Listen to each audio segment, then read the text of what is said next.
get serious. Babies, to discuss matters of importance. We turn that right down. Oh, I hope you're all hearing me well. Okay? This is the motivator.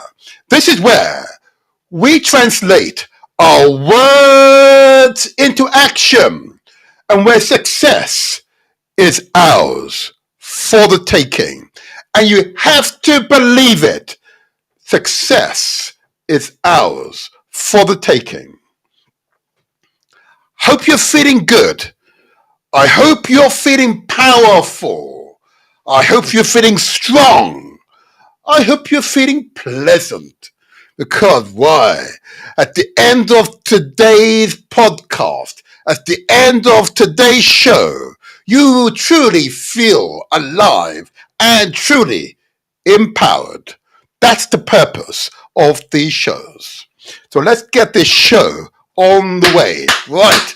Let's get it going. Let's get it going. It's been a fantastic week. A truly fantastic week. So I'm going to share some of that energy with you this time. So first of all, I want to give a big thumbs up to all of those who said messages to me, messages of support. I appreciate your messages of support. Thank you so much. I'm particularly heartened by a gentleman who made contact with myself, and I understand both him and his son went and had a PSA. In other words, he went to get his prostate tested. He wanted to satisfy himself. He knew he was swollen. It was swollen, but he didn't know his condition of his prostate. And his son went along as well, and also had a PSA test. Unfortunately, the son, who was actually 37, was found to have some evidence of likelihood of prostate cancer. Okay, but the father was fine. Okay, and the son was really taking his father for support, and he had it done at the same time. He found that he'd got traces, or evidence at least, early stages of prostate cancer. Yeah, the biggest killer of African men, black men, if you like, either here in Britain, UK, and Europe, or indeed in the Americas, and of course the Caribbean. Yeah, the biggest killer. So I'm heartened by that testimony shared with myself this week. I'm heartened that the show, the podcast that went out on the 6th of May, it had that impact. Yeah, it has motivated people to take action. So I'm grateful for that feedback. And another feedback I've had this week, which is another reason why I feel so really empowered, if I may say so. Okay, really empowered. There's a group of women who admitted to themselves for the very first time, I gather. There's seven of them. They're all overweight, with BMI between 27 and 39, a BMI rating. Can you imagine? 27 and 39. Yeah? And they've all committed themselves to losing weight for themselves and their loved ones. Okay? Losing weight for themselves and their loved ones. Yep. Each one of them, you see them, they look shapely, yeah? But way overweight. Big thighs, big buttocks, and so on. What I say every week. Everything. They took it seriously and did the BMI test and found that they were grossly overweight. I say to other members of my community, please, that's why I start off these shows with the lifestyle messages. This is a public health emergency. I repeat, a public health emergency. Just because you don't see it said on the BBC or these other terrestrial the TV stations, just because you don't hear it regularly on the radio, talking specifically about people of African heritage, Asian heritage, with a way above average levels of obesity and other ailments. Just because you don't hear it there doesn't mean it's not happening. It is true. It is clearly obvious. It's there in the bright light of day. Just look around, you can see it for yourself. So I'm heartened by those stories. And I'm heartened, no, not the stories, these are testimonies I receive. That positive response I'm receiving, you know? And the encouragement I should continue with the lifestyle messages, because each of these persons resisted,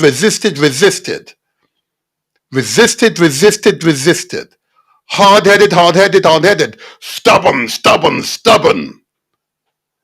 But when faced with reality, and please, we show them respect and we empower them to be their own change makers.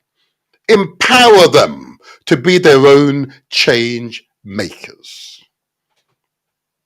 That's why I do this. Okay. So I'm going to go straight into the show because today could be a truly exciting show. Today we're going to discuss reparations from another perspective. What's happened this week is a call I made 10, 15 years ago for the academics, those with those big brains, to give us the evidence so people like me and others can use to challenge, to take the issues to where it needs to be discussed and will be discussed, I might add, so that change happens. So let's go straight into the show, and I'm going to go right into it and give a big shout out, first of all, for those of you who are listening to us via galaxyafui.net. Welcome. Yeah, I'm not sure if Iron Kim was before me, but never mind. It's all good. It's a positive radio station. I call it radio station. You might call it something else these days, but never mind. Yeah, galaxyafui.net, a de-brainwashing station. Yeah. We don't always agree. That's healthy, you know, we're a family, you know. But on the issues that matter, we're in total concordance. Total concordance. And de-brainwashing, getting away from all the negative press that others would like to promote about us. And let's focus on those matters that truly empower us, truly motivate us, truly ensure that we can achieve our chosen aims and objectives, have clear purpose for ourselves. Yeah, I'm fired up today. Yes, I've been done my exercises. So, I'm feeling good. Let's go right into it. So, well done for those of you who are viewing us, listening to us via galaxyafui.net. I also want to give a big thumbs up to those of you who are viewing us via YouTube and Facebook. Okay, we very much appreciate you. Okay, sorry, let me just make an adjustment here on the system. We very much appreciate you. Let me do that. There you go. We very much appreciate you if you're on YouTube and Facebook. Okay, and of course, those of you who are not on YouTube and Facebook would like to get both hear and see my personage is, of course, under the Motivator Show, the DE Motivator Show, okay? And you can see and hear. And those of you who are on Facebook, those of you who are on YouTube, please give us the thumbs up or the like, you know? It's the affirmation that you like our content, okay? Positive content which means and has substance to it, yeah? Information that you can use in your own personal life and your general life. Please use it, okay? And of course, if you're on YouTube and Facebook, you can also communicate directly with the studio using that message. You see the chat facility is open. You can communicate with the studio as much as you like via the chat, Okay, so if you're on YouTube or Facebook, please utilize the chat facility. I'm here. I will respond to you. Okay. Say again, please give us a like or a thumbs up. And if you're on YouTube, subscribe. There's no cost. What it does, give you advanced notice of the subject forthcoming week. It's again a further affirmation, further affirmation, further affirmation. And of course, if those of you who are not able to utilize YouTube or Facebook, of course, we've also got Mixcloud as well. We transmit live via Mixcloud as well. It will be extended over the coming weeks, don't you worry.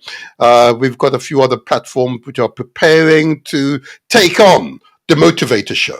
Okay, so thank you for those of you. Give us the thumbs up or give us some feedback. I love the feedback. I've just shared with you some truly positive affirmation that the lifestyle messages are being received and being received well. Okay, so please, love to hear your messages. So let's go right into the lifestyle messages. And they're particularly poignant because of those stories and testimonies I've just shared with you. And because, of course, I'm seeing an increasing number of people thinking about the amount of sugar and salt that they ingest every day, they consume every day. Okay? I know with sugar, I've said this many a times, as children we are given sweets as treats. So we associate sugar with nice experiences, yeah? And we take those experiences into our adult life. And far too many of us are addicted to sugar. Okay.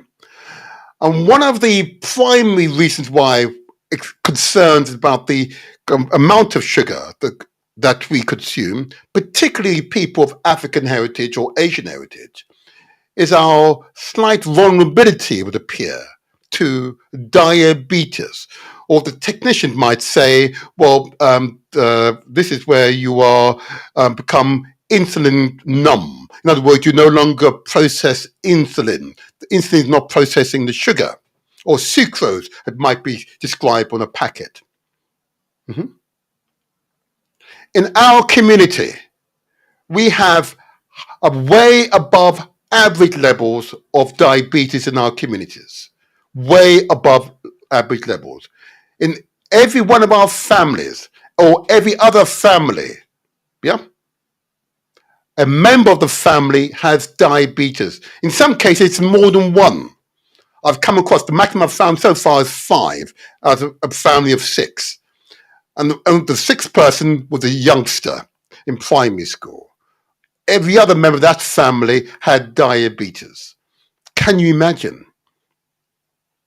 And it was very hard for them to reduce their sugar because they've been brought up on sugar. Mm-hmm. Very hard for them. And have to be dependent upon, and those of you with diabetes will know this, having to be dependent upon insulin. Not now, not tomorrow, next week or next month or next year or next decade, but the rest of your life. It's devastating. It is devastating. Yeah? I wouldn't wish it on anyone. But it is preventable. These are fundamentally lifestyle conditions. Yeah, it's a result of how we live our lives and what we eat and what we do. Okay, it is avoidable. So I urge you to hear this message. I urge you to hear this message. Okay. Equally true is salt. Again, one of those pernicious ingredients we add to our diets for flavor enhancement. Again, it's a habit we form as a child, usually in children, yeah? And we take it into our adulthood, and then we find it very difficult to wean ourselves off it because food doesn't taste the same because usually it's been smothered with salt. Can you imagine? But the problem with salt, of course, there's a causal link between salt, yeah, and of course, hypertension or high blood pressure, causing the hardening of the arteries. And therefore, the heart has to work harder to push blood through or plasma through your veins and through your arteries. The consequence is the raising of the blood pressure. Yeah, greater pressure on the inside of your arteries. Yeah, and then you get these bulges. Yeah, and aneurysms in different parts of your body can be extremely dangerous. Extremely dangerous. Again, diabetes, hypertension are lifestyle conditions for the most part. Yes, there are some people with genetic dispositions for both diabetes and hypertension. But the overwhelming majority, it is avoidable. It is indeed avoidable. I urge you to think about the consumption of sugar and salt. I equally ask you to consider your consumption of carbohydrates and fat. I know with the carbohydrate it's very difficult because in our case it's primarily derived from wheat-based products. Yeah, and we eat bread or wheat-based product most days. It's not that you eat it; it's the consumption, the overconsumption, which is the problem. Particularly those of us in the West, we eat far too much, excessive amount of calories. Okay, and what our bodies do in these circumstances is store it. Yeah, and this is where you get the bloated shoulders, the bloated abdomens, the bloated thighs. You know, the bloated buttocks or bottoms in polite company, if you like. Yeah, talking about those ladies earlier on, all when they had themselves tested were overweight. They were heavier than the man at the same height. I say it not to shame anyone.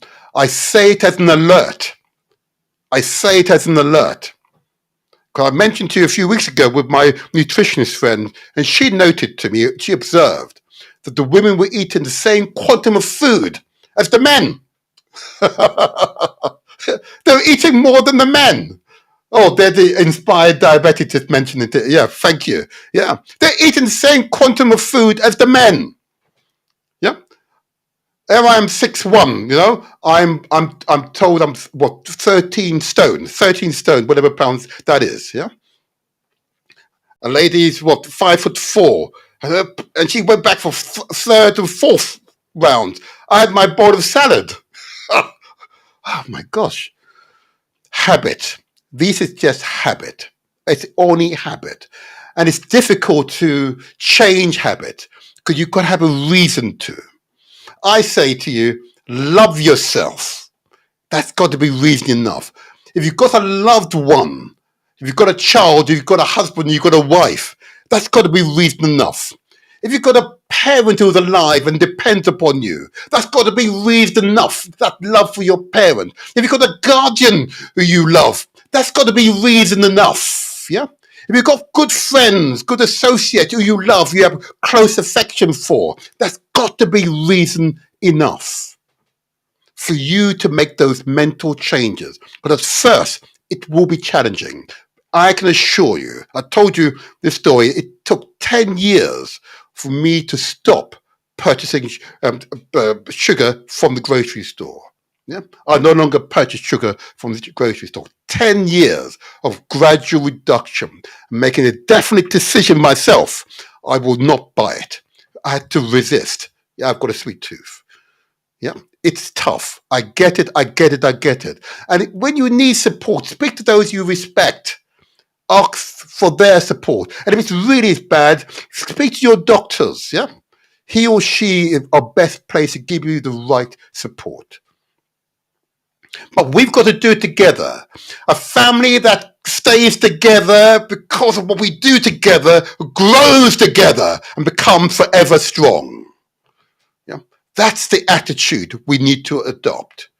Okay, sugar, salt, carbohydrate, and fat. Fat, of course, is one of those ingredients. Well, if you buy the meat, you see the white streaks.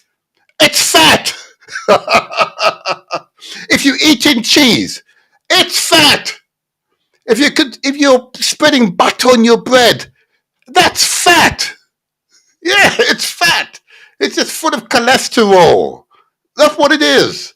And our bodies believe, oh, I've got to store this for a rainy day, for a day in which you might starve, which never comes.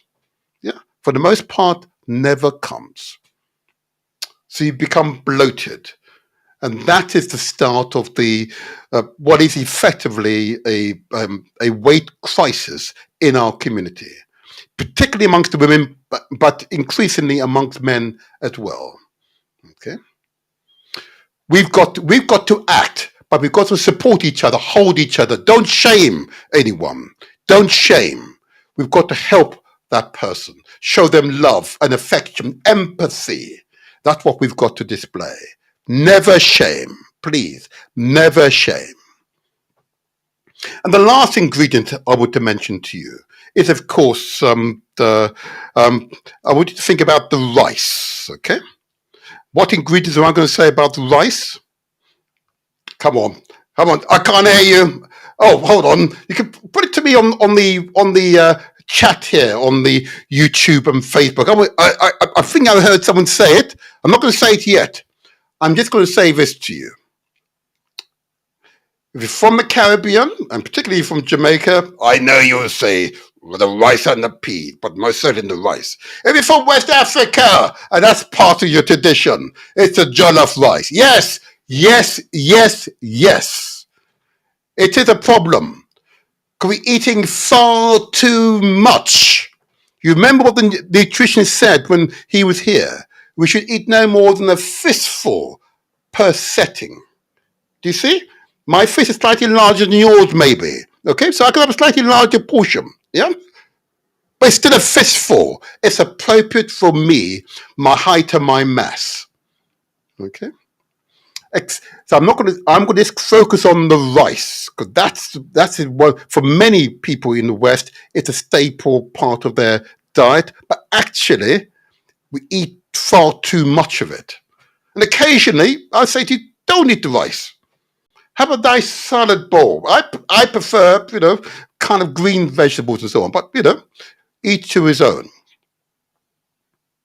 But it is so important we get this aspect of our personal health right. Because we are the change makers. We take responsibility. Okay? And as we take responsibility, we're empowering ourselves. And as we empower ourselves, believe it or not, we empower others around us to do the same, both from this aspect of their lives and other aspects of their lives, because you become the exemplar, the example, the change makers. You become your own change makers. Yeah? You don't need me to compete to you every week. You do it yourself. Yeah, you take responsibility. Yeah. Think about the rice. I'm not going to get technical with the other matters. Just think about the rice, the quantum of rice that you're consuming. Yeah. No more than a fistful. I know it's tough. When I had my first fistful, I said to the nutritionist, "That's not very large." He pointed out that I've been abusing myself for decades. That's why it appears to be not very large, But you don't need the excess calories. I don't. Quite frankly, I don't. And he pointed out the regime has got to be far more fruits and vegetables, particularly green vegetables, but a broad range of vegetables. Yeah? Eat some fruits first thing in the morning, a broad range of vegetables, particularly green vegetables, as being your staple. Okay, that's what he recommended. He went on to say, drink the appropriate amount of water, between 2 to 3 liters. It might vary depending upon your height and your mass. But it's important to drink appropriate amount of water because we are primarily water. More than 70% of us is water. Amazing, isn't it? 70%. We're just water. So it's vital that you drink the appropriate amount of water. Okay? But water you can derive from your food as well. That's why good natural foods are so important. The processed food tend to not have that much water, but are jam-packed full of salt and sugar and lots of these chemicals you and I can barely pronounce. And if you can barely pronounce it, I say to you, don't consume it. They're made in the lab, don't consume it. I personally say, sorry, food industry, I get you, I hear you. I'm sorry about affecting your profit, but the people's got to come first. Yeah, your health is of greater importance to me than their profits. You take responsibility because we can make a difference together. Okay? Oh, that message is loud and clear. More fruits and vegetables, appropriate amount of water. But vital to all of this, of course, is that you must exercise. Exercise is a critical component in your overall health and well-being. And I mean real exercise. I don't mean a little trot. I mean some real exercise. So you sweat. Occasionally you see me, I'm here. You can, maybe can't see it tonight. I was able to have a shower before coming in this time. But wow, I sweated this morning. I think it's quite muggy out here in London at the moment. Yeah, but I did some sweating this morning. I can assure you, I was sweating. But I felt so much better for it. Oh my gosh, my body yearned for the exercise. Every part of my body said yes, yes, yes. Give me more motivator. Give me more motivator. This is what I need. I'll keep you healthy if you keep exercising me. That's what it's saying to me. Oh, yeah, my body's talking to me. Listen to your body. Yeah. And I come back and I'm always feeling high. Yeah.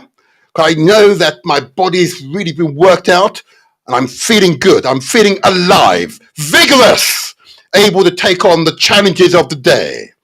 That's what we need to do for each other. Yeah. That's what we need to do for each other. Yeah. I'm going to say it again. That's what we need to do for each other. Yeah. Empower ourselves. And in doing so, we empower others. Praise be. Praise be. And lastly, it's equally as important, whilst taking care of your physical needs, you take care of your mental and spiritual needs as well. Okay? Whoever's your spiritual advisor, spend time with that person or those people. Okay? And find oneness with what's around us, with the Almighty. Yeah? Whoever you preach to. Taking care of your mental health is crucial as well.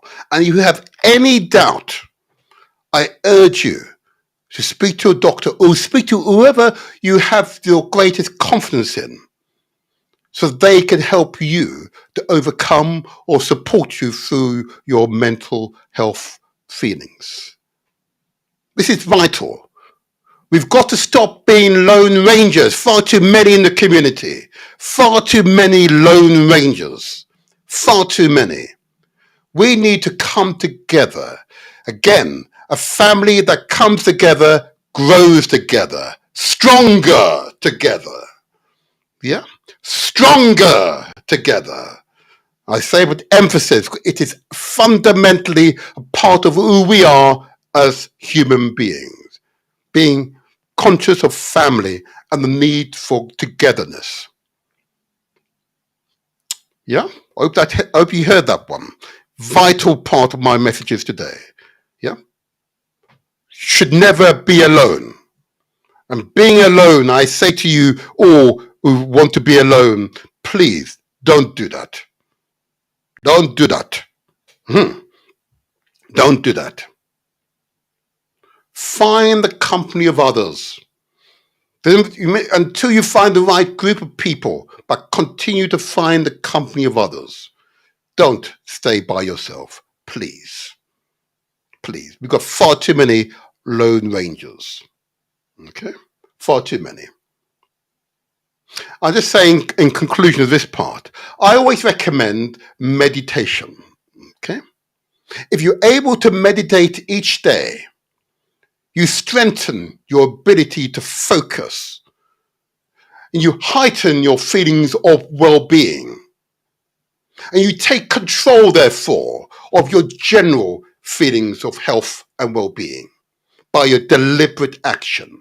You're empowering yourselves through your deliberate actions. And I urge you to do so.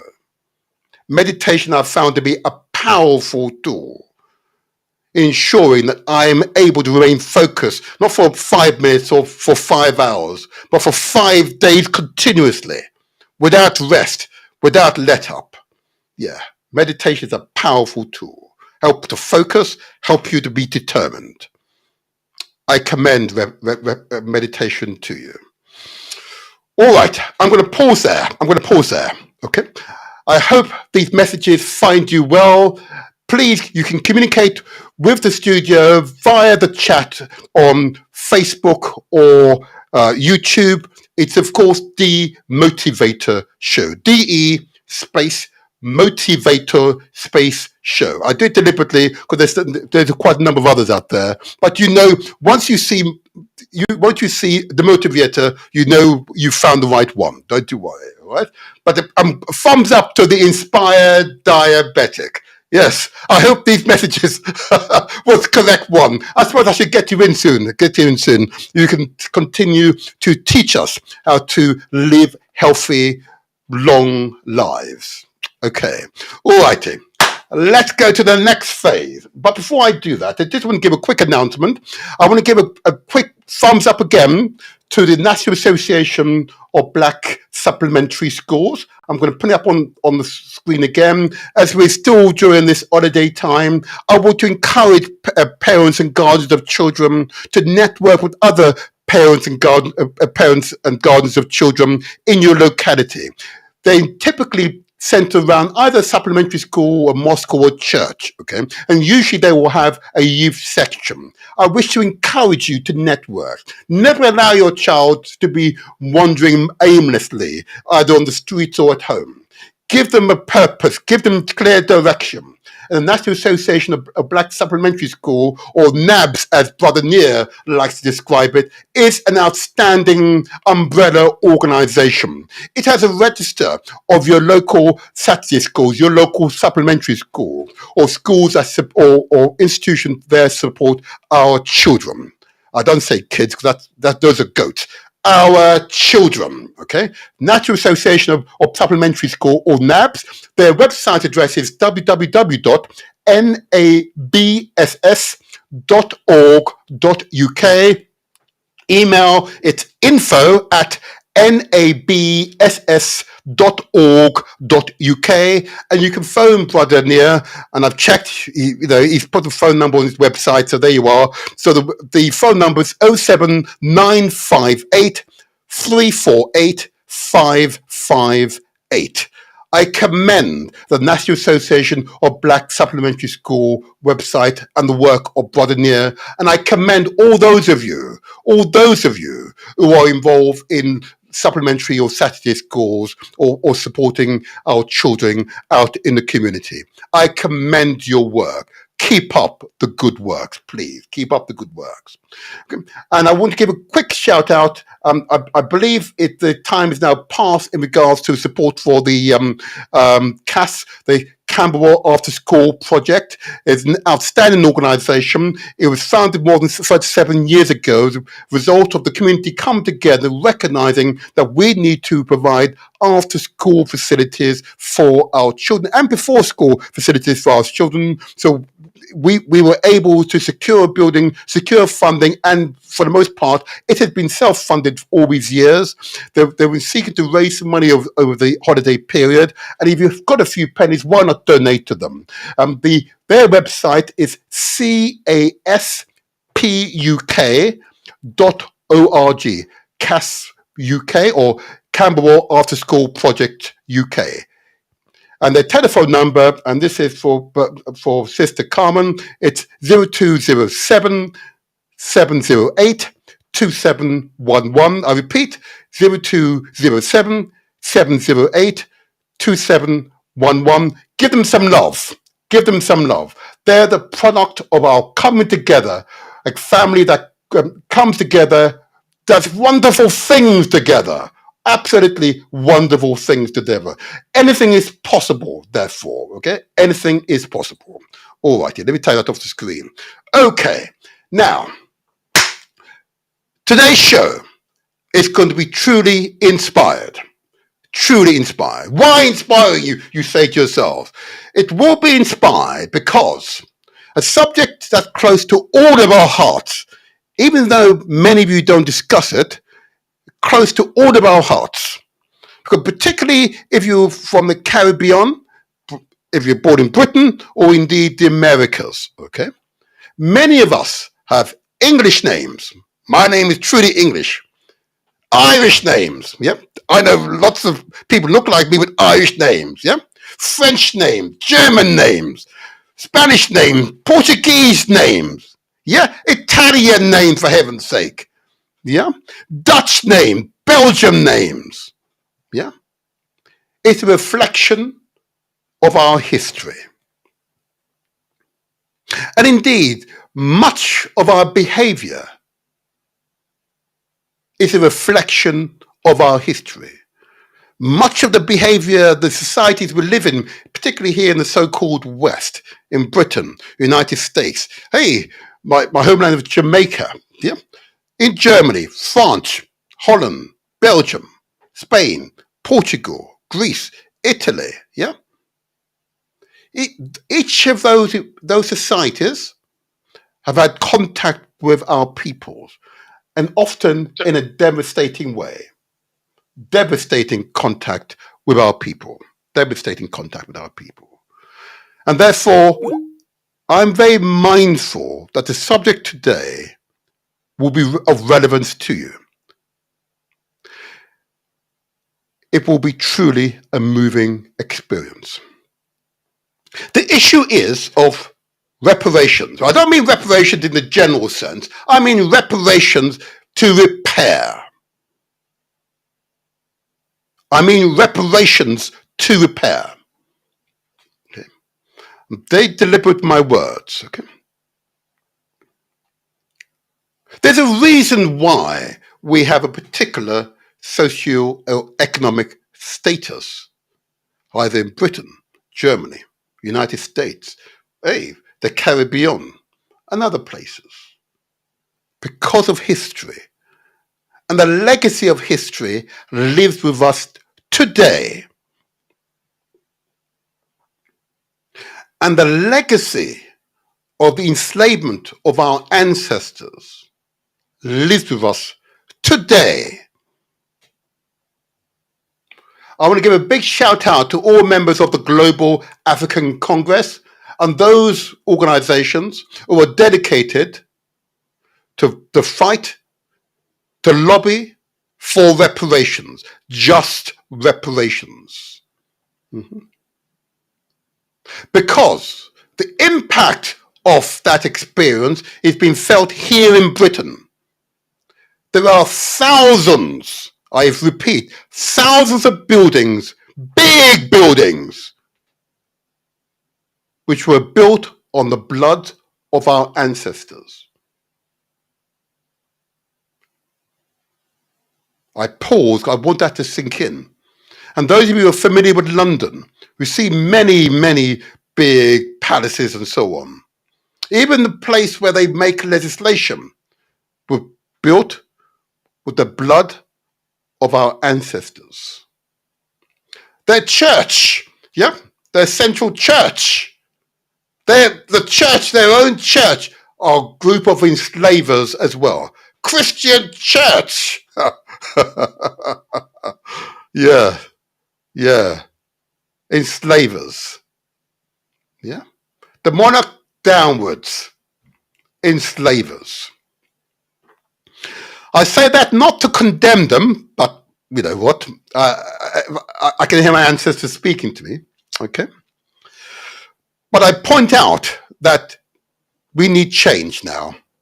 We must finally get beyond the past. But we can only do so when restitution has been made. I repeat, we can only do so when restitution has been made. I want to give a big shout out to the Mayor of London, Sadiq Khan. Reason for that is that this week, he's a quite remarkable mayor, and as he had my unreserved support.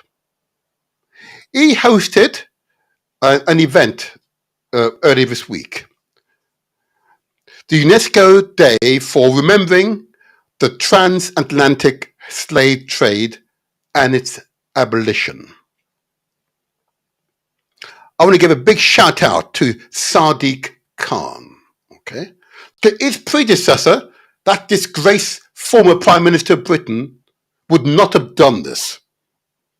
Yeah, his predecessor cancelled Black History Month. Yeah, any activity that was designed to overcome the legacies of the past, he cancelled. I said no. Yeah, and there are far too many English men and women just like that failed Prime Minister, that disgraced Prime Minister. Okay. But I want to give a big shout out to Sadiq Khan and say to him publicly, thank you. And I listened to his speech, which I'm not going to play today, but I will play in a few weeks' time, because there are a few other speeches I want to focus on today. But I will play it because his words were poignant and spot on. Thank you, Mr. Mayor of London. Thank you. But he took the trouble to invite a distinguished guest, a distinguished speaker. And indirectly, this speaker had connections with me, with another organization that I belong to.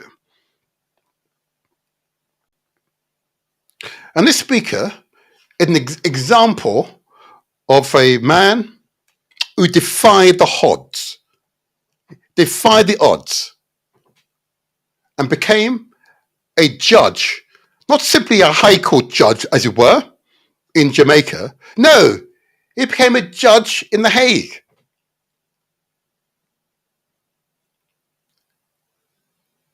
A man who now can be referred to as Your Excellency. A quite remarkable personality. I had the pleasure to meet Judge Patrick Robertson earlier this week. Just being in his presence, I'm still glowing from his presence. I'm still glowing from his presence. A quite remarkable human being. A quite remarkable human being. For which nothing is impossible. Total focus, total commitment. Well done. Well done. Well done. I'm going to play his speech given at this conference, okay? And I will spare a few minutes of an interview they're able to conduct with him after that conference. But I want you to listen to the speech. And if you've got pens or paper or your phones, you can make notes, take notes. The information provided will be information rich, okay? Information rich, and you will benefit from it. You will benefit. Okay, give me a moment. I'm going to set it up now so that let's hope it works first time, and let's get it going. There we go. All righty. All right, there we go. Listen carefully.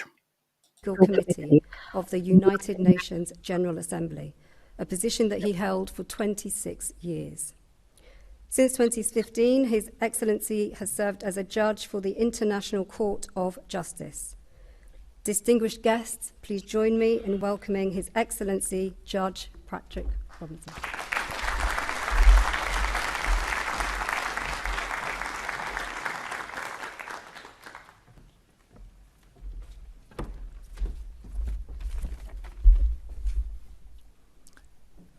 Dr.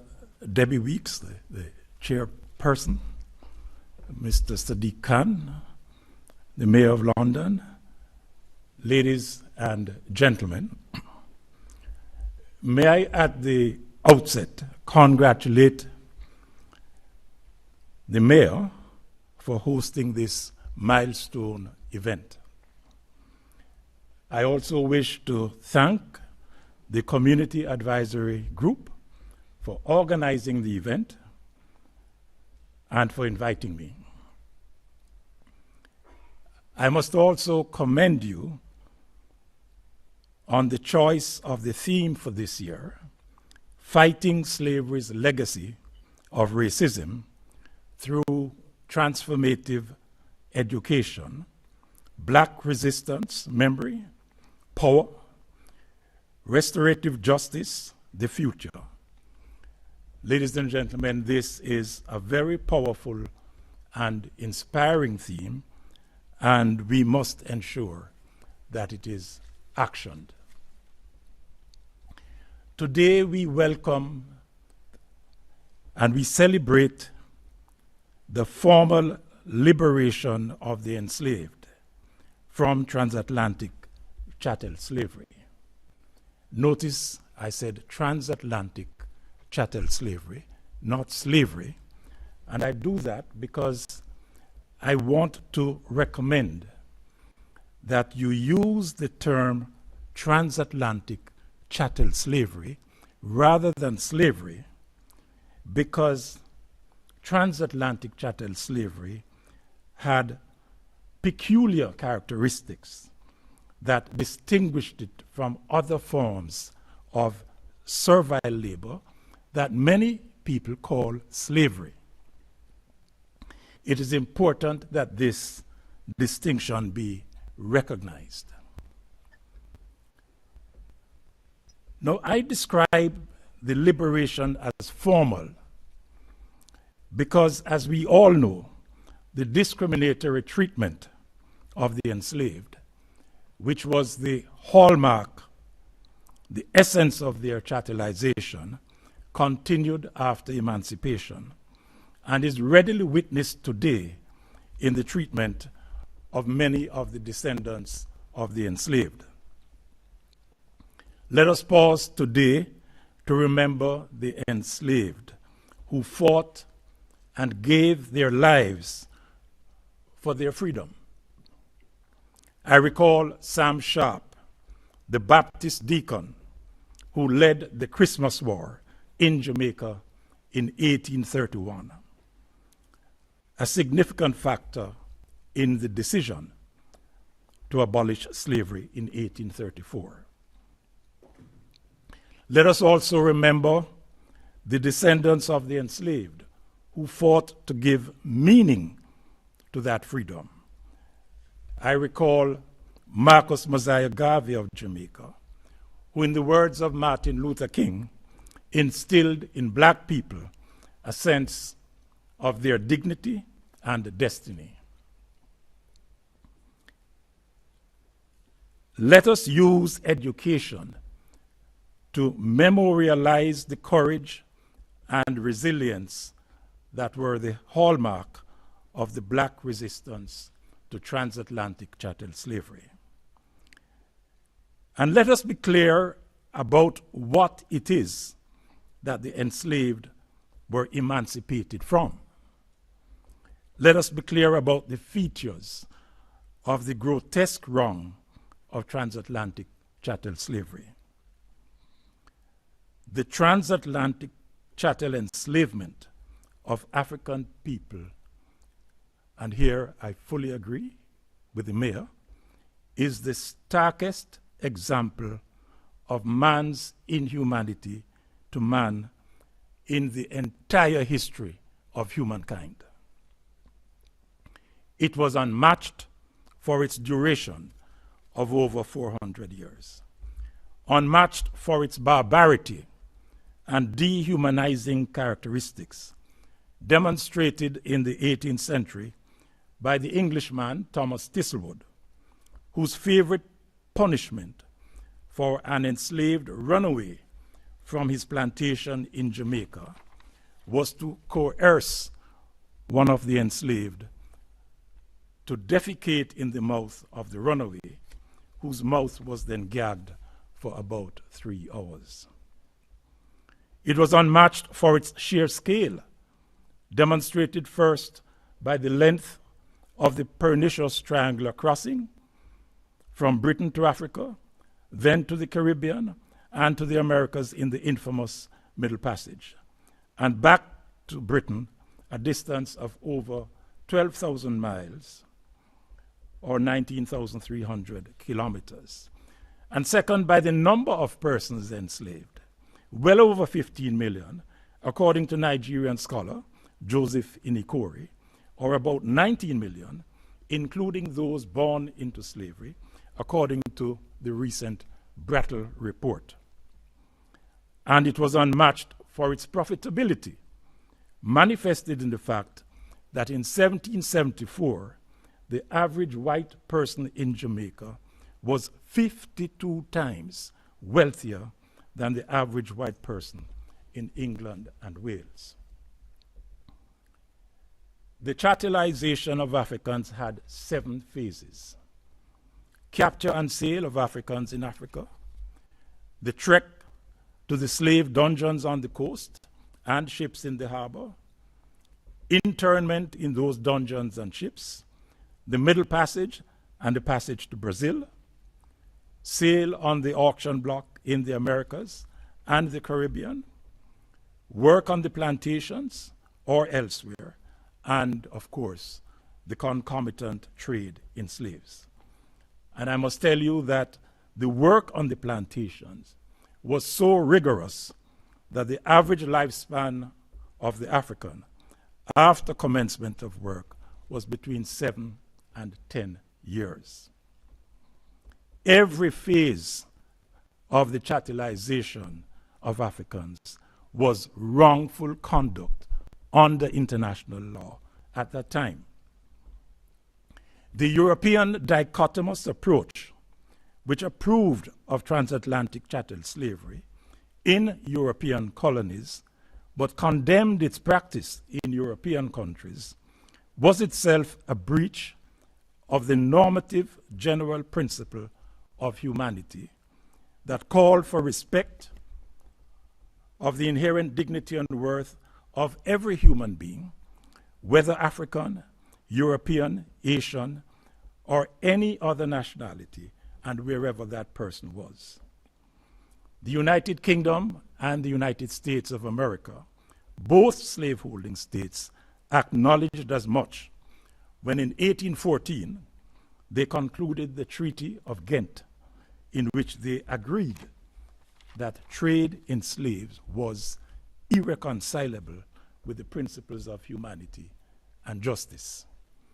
1 year later, in the 1815 Vienna Declaration, 8 European states, including the United Kingdom, France, Portugal, and Spain, all slaveholding states, also agreed that men of all ages considered that the trade in slaves was repugnant to the principles of humanity.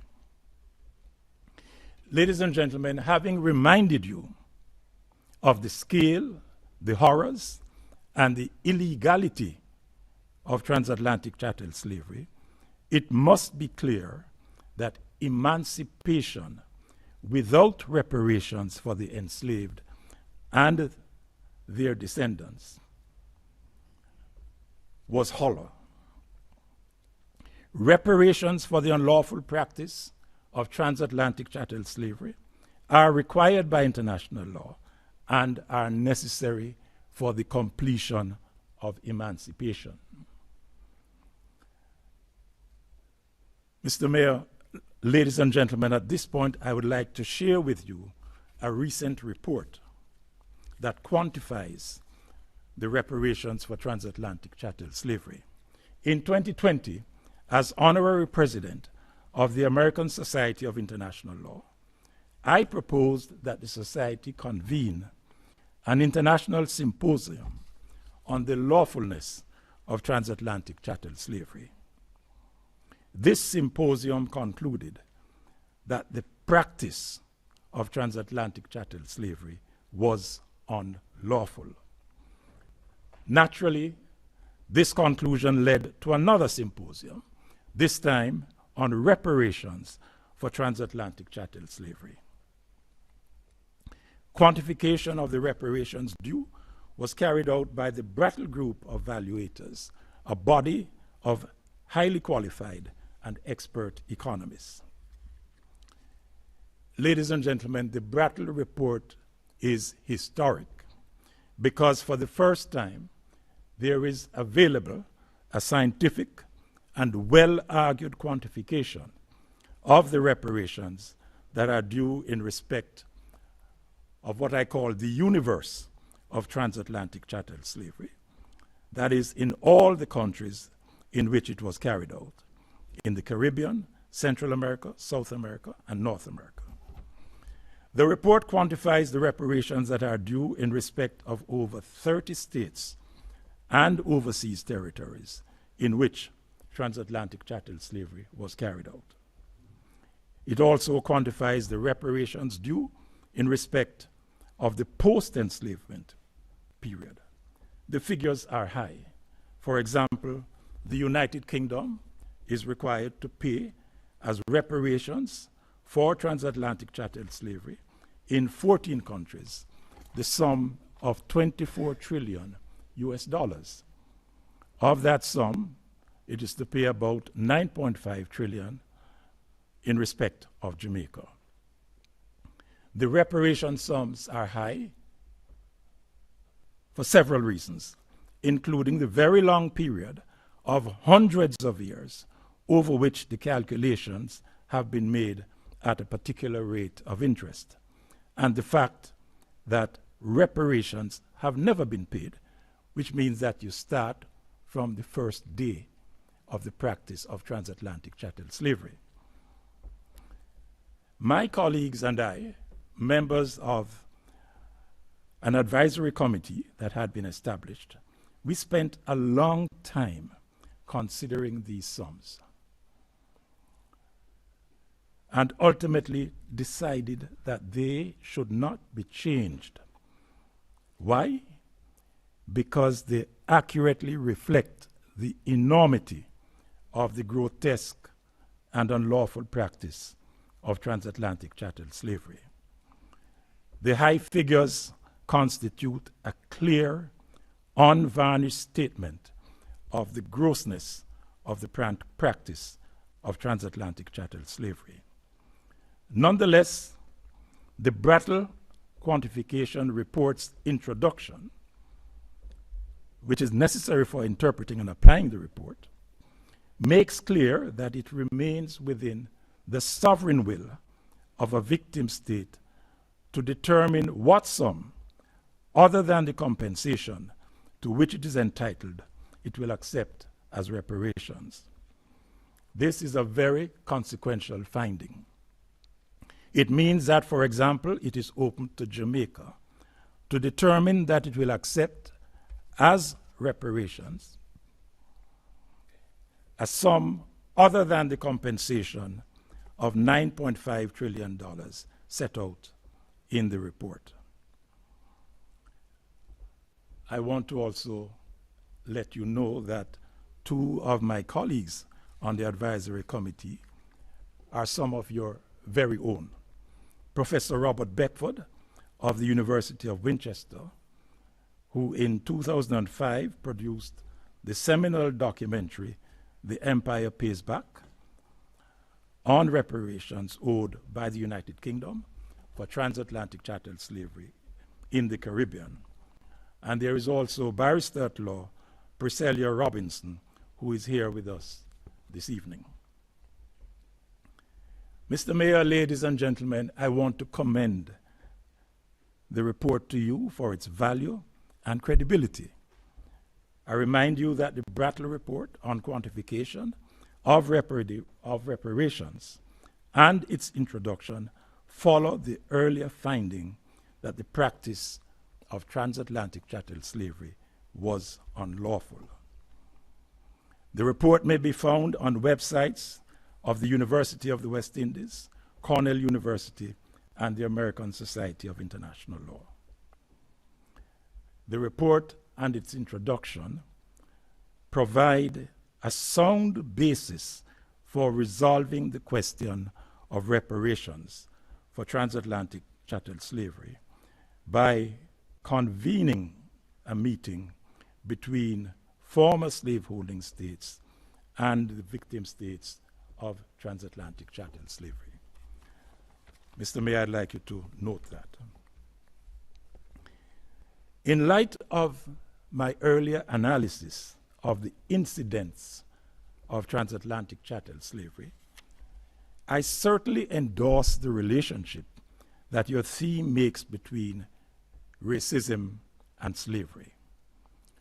One of the most effective ways of fighting slavery's legacy of racism is to strive for justice through the payment of reparations to the descendants of the enslaved, whether they are in the United Kingdom, in the Caribbean, in Central America, in South America, or in North America. And by justice, I mean fairness under the law. Even though the Brattle quantification report and its introduction are confined to the Caribbean and the Americas, it is difficult to understand why descendants of the enslaved who are in the United Kingdom would not also be entitled to reparations for transatlantic chattel slavery. Once a state carries out a wrongful act, international law mandates it to pay reparations. Transatlantic chattel slavery is such an act.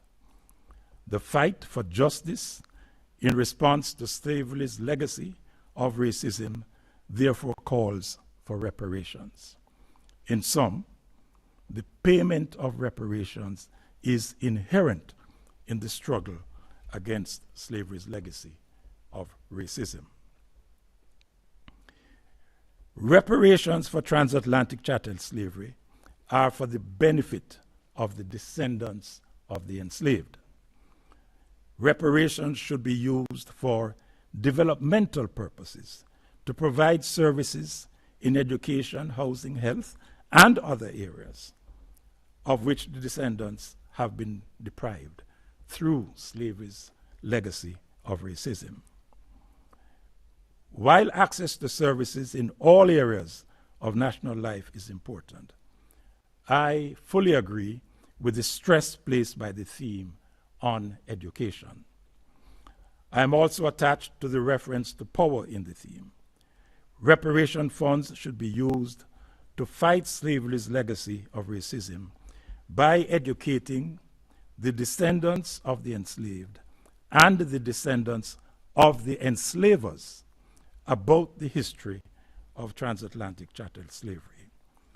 Empowerment of these two groups with knowledge is necessary to combat the revisionist approach to transatlantic chattel slavery that is evident in many parts of the world, including the United Kingdom.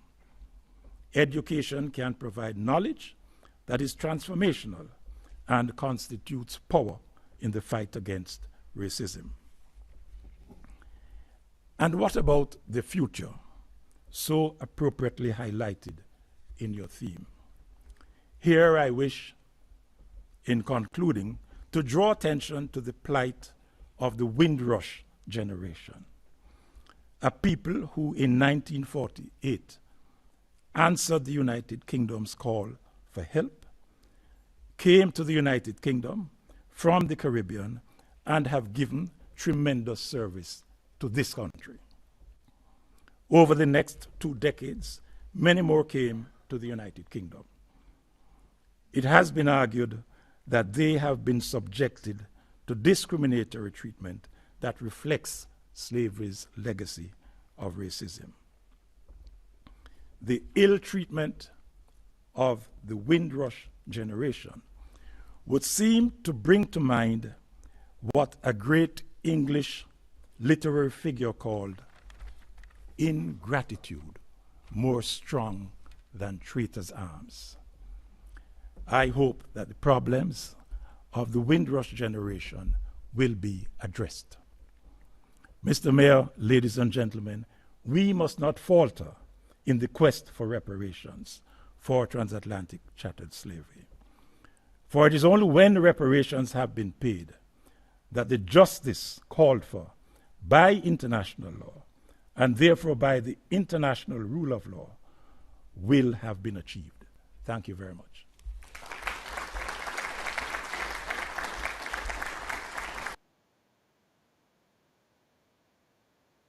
I think we would all agree, an outstanding speech. I think you would all agree. I think you would agree. Why, I played it in full. Not even my interview with him. I played that speech in full. Okay. I will play just a few snippets from my interview, but I believe I'll have to come to it in future weeks. There are certain persons who I've invited to interact with me at this point of our discussion. So you may get ready to get on to the system, but let me just play a little bit of the interview with His Excellency Judge Patrick Robinson. Okay, and let me just set it up quickly. As I said, being in his presence was truly an honor. Being in his presence reminded me why I do these shows. Being in his presence, if I needed reminding, is how magnificent African peoples are when they're motivated, when they're inspired to deliver good works. Okay? Absolutely outstanding, man. Absolutely outstanding. Now, I'm going to play a little bit of the interview, and I will come back to it in future weeks, but I just wanted to get a flavor of my interview with him. Okay, it had to be recorded because he's now currently he's left the country now. So there you go. All righty, let's get it going. There we go.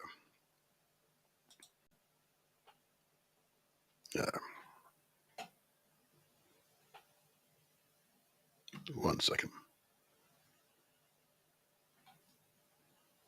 We'll get that sound working in a moment, and let's get it right here. Well, maybe not. I'll come back. Let me come out of that for a moment. Wasn't always going to be quite so perfect today. Don't you worry. It's all right. I'll get that right in a second. I'll get that right whilst the machine is doing what it's doing right now. Yeah. And so my other guest who's supposed to come in, you can now come in now whilst I'm sorting out this other issue. But just to say, there were some interesting points that were made by Judge Robinson, which I just want to bring to your attention. If we bring in my other slide, if I may. Okay. First of all, he mentioned, I say doctor, but actually Professor Robert Beckford. Okay. He of course, was able to persuade the British media empires to put together an interesting documentary called The Empire Pays Back. Okay, it's on YouTube. You can find it on YouTube, and the channel owner is Real Documentaries 101. And what he sought to do in that particular documentary, which goes from 2005, is to look at the moral and physical debt Britain has to previously enslaved Africans, us, our ancestors, okay, and to make them accountable for that debt. And as you know, he encountered some resistance. Okay, he encountered some resistance. Okay, Judge Robinson also quoted the organization that he's the honorary president.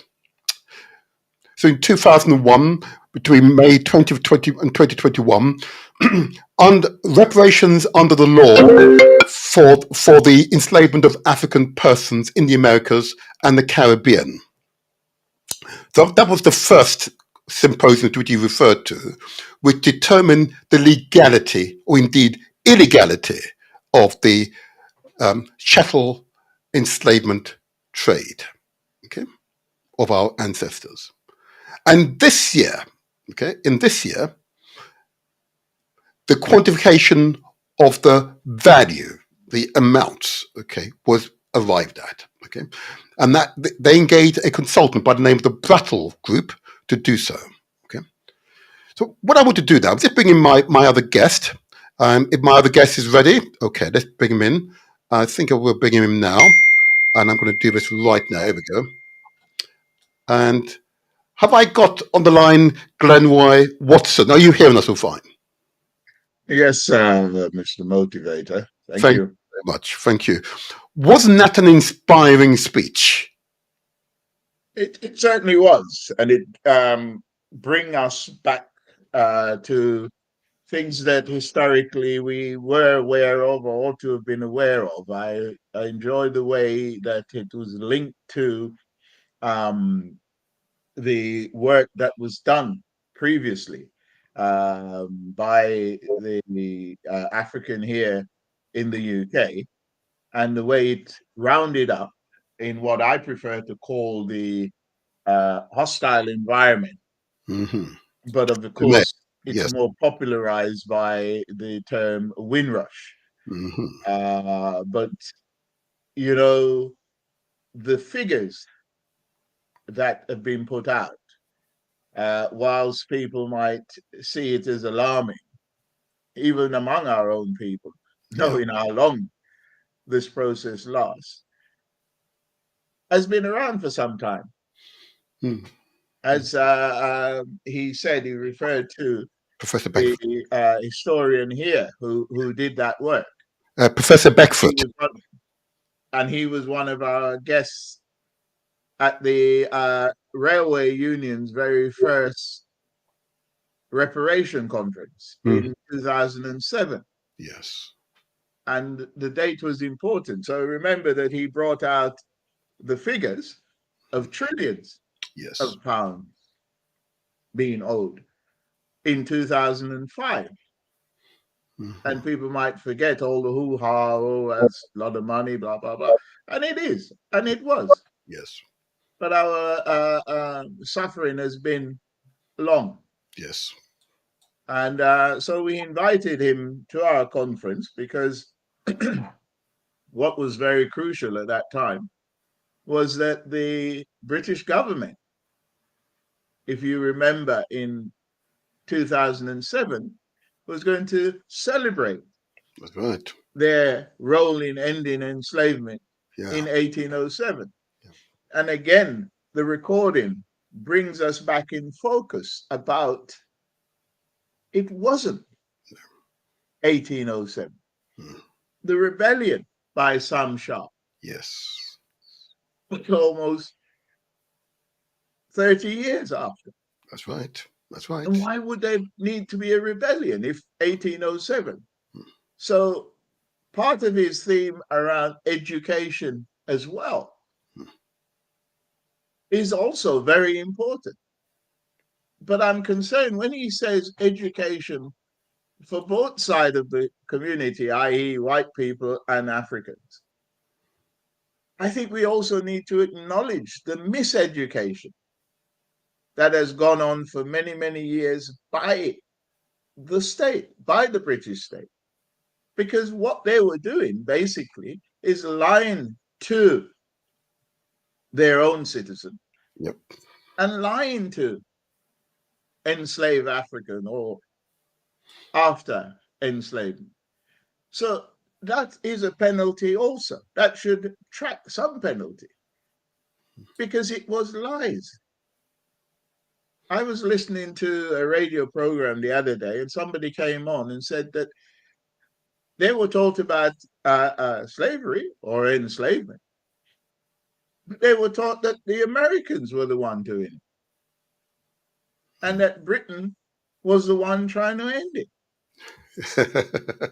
So yes, he also talked about the miseducation and revivalist movement that's gaining traction.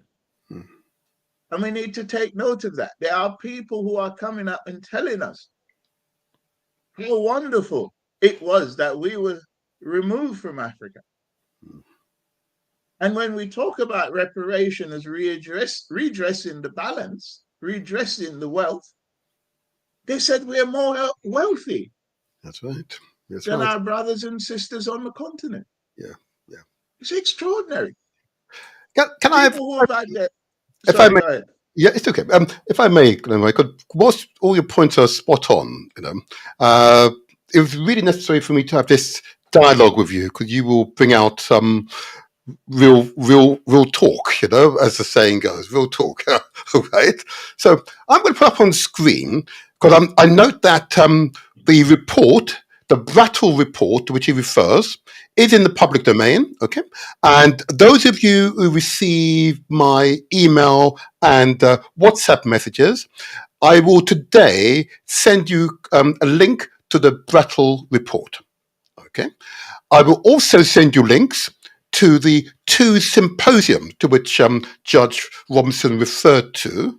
The 2001 symposium, which of course determined legality, and of course the most recent symposium this year, which of course ascertained and affirmed the financial liability the enslaver nations have to us. Okay, and in both cases, the symposiums are recorded, and there were some outstanding academics, and their research is second to none. This is the evidence base. You recall, Glenn, what I've said very early days of reparations membership of the GAC. So, where is the evidence? We need is this quality evidence, and I'm going to put on the screen now, if I may. This is one of the a page from the Brattle report. Okay, and what it does here is to give note to how these amounts are calculated. Now, it is interesting. At the centre, as you can see, in case of Britain, it's 22.9 trillion. I suppose it's difficult for us to think in terms of trillion. I suppose that's the first issue we have. And I in my interview, which I may not have time to play today, but I will play it in successive weeks. I pointed out to the judge that the British economy is worth $3 trillion. Okay, so I'm wondering how they're going to cope with $22.9 trillion. So anyway, this is where we need. This is where that's the next phase, the negotiation. Okay, but if they can negotiate for the horror, the extreme harm that was done to the Jewish people in Germany, they absolutely can pay for the horror and harm which continues today for Africans both in Britain and worldwide. Okay, so these figures are most telling, and what the Brattle Group has sought to do is to quantify the loss of the loss to us. Okay, and what they've done here, you note that they've made a number of assumptions. First of all, the final figure is arrived at the result of applying a cumulative interest of 2.5%. Okay, now, both if you think of that and also then consider the value of money at the time, what it is today, I'm wondering if this 22.9 trillion is a gross understatement. Kumai Reddy Reckner is suggesting that 2.5% is too generous. Okay, the value of money over what a period of 400 years, because the starting point, I believe, is 1450 when the first ship left West Africa. Okay, that's the starting point. Therefore, it does imply that these figures are very, use an awful term, conservative in their nature.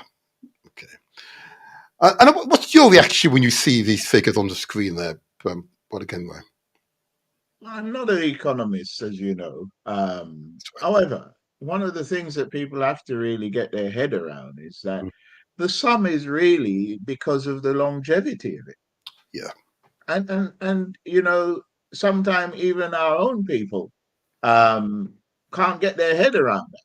Yes. Because at the end of the day, this could have been and should have been dealt with Mm. when the enslavers, and I think we ought to also be saying the enslavers Yes. should never have been compensated, should never No. have been given funds. So that too should be considered part of the crime that's been committed. Yeah. This doesn't take that on board. Indeed. I agree Unless with we maybe put that in feeling of non-acceptance, I don't know. But the reality is that had this been addressed at the same time as the enslavers were being compensated, then it would not have been this figure. It Yeah. would have been larger Yeah. than what the enslavers were getting. I don't believe the enslavers should have had anything. Agreed. They had benefited from the lives of our people. And Yeah. not only that, the proclamation actually allowed for them to continue Yeah. to receive free labor. That's That's right. what Sam Sharp was fighting against. That's right. Yes, that's right. But That's right. our people, I think our people should be at the forefront of understanding what loss of heritage is about. Mhm. Intergenerational trauma, Yes. failure of non-acceptance, Yes. issues of intersectionality. Yeah. Those are the foundation that some of this is dealt on. But Yeah. also, as he said, and perhaps you can encapsulate all this in the Mhm. continued effect of racism, Indeed. Indeed. Indeed. because that is the birth or the child of enslavement. Should maybe not call it a child. It's grown up now and it's been applying itself in so many ways. So Right. Yes. the educational aspect of this is so crucial. And another calculation I think need to be made about the waste of opportunity by enslaved countries to have started that education process a long time ago. Yeah. Yeah. There is a responsibility that I'd like to throw in that some of the African nations and Mhm. the Caribbean so-called nation should also have been taking up this challenge at the time of so-called independence. Mhm. Mhm. Because if you check none of their proclamation, which we know are written by the enslavers anyway, Yep. and people need to get their head around that, Britain, when a country was likely to go towards independence, I forgot the prime minister, wind of change, etc., sent their civil servants to these nations to right. write their proclamation. That's right. That's right. That's And right. the interim government, who were largely made up of landowners and the enslavers' descendants, made sure nothing was mentioned about compensation and reparation. So the crime continues. Mm. And We if need to Sankofa. We need to go back and Yes. watch these things and understand it. Sorry, I come Okay. across it much there. It's okay. It's okay. So I've put on the screen now then a further quantification of the enslavement period, and here they're trying to quantify harm.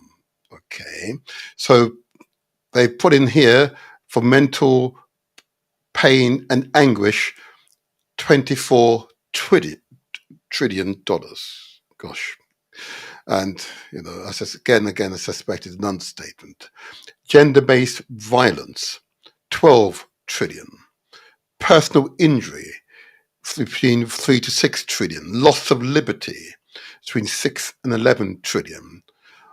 Earnings that we didn't have, yeah, between 31 to 55 trillion. Deprivation of citizenship, deprivation of family, gosh. And of course, I'm sure there are others, if we put our heads to this, that we should write. Yeah.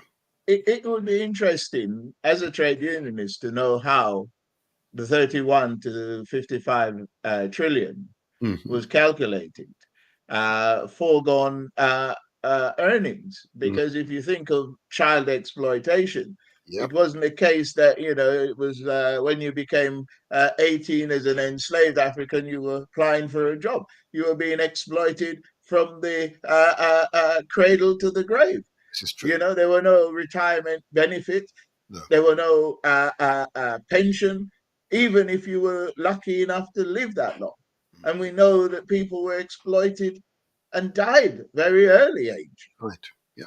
So it really is something that we need to interrogate. I'm not saying we disagree with it, but as you say, many of these things are underestimated to make it palatable. I suspect if it was seen to be $100 trillion, somebody would say, well, we can't really put that to the public. And in all due respect, no disrespect to the group, but I honestly would say that people need to examine it with caution. It's a starting point. But as I said, 2005, Beckford did do a similar calculation. This is building on it. Yes. And continuing the holding their foot to the fire, which is very, very necessary. And again, I should continue to emphasize, because I know that there are going to be hundreds, not thousands of people viewing this content for the very first time. And these figures will be astonishing. I think it's really important to note that we're discussing here a 400-year period, and the legal experts, the world famous legal experts, have investigated and have determined that the chattel enslavement, okay, that form of enslavement is deemed to be illegal. Okay, the professionals use some wonderful, colourful terms. Okay, but I'm a politician. I can say it: illegal. Okay, and therefore the nation states are liable. In the interview, and I will play it. I may not get time to play today, but I will play it in successive weeks.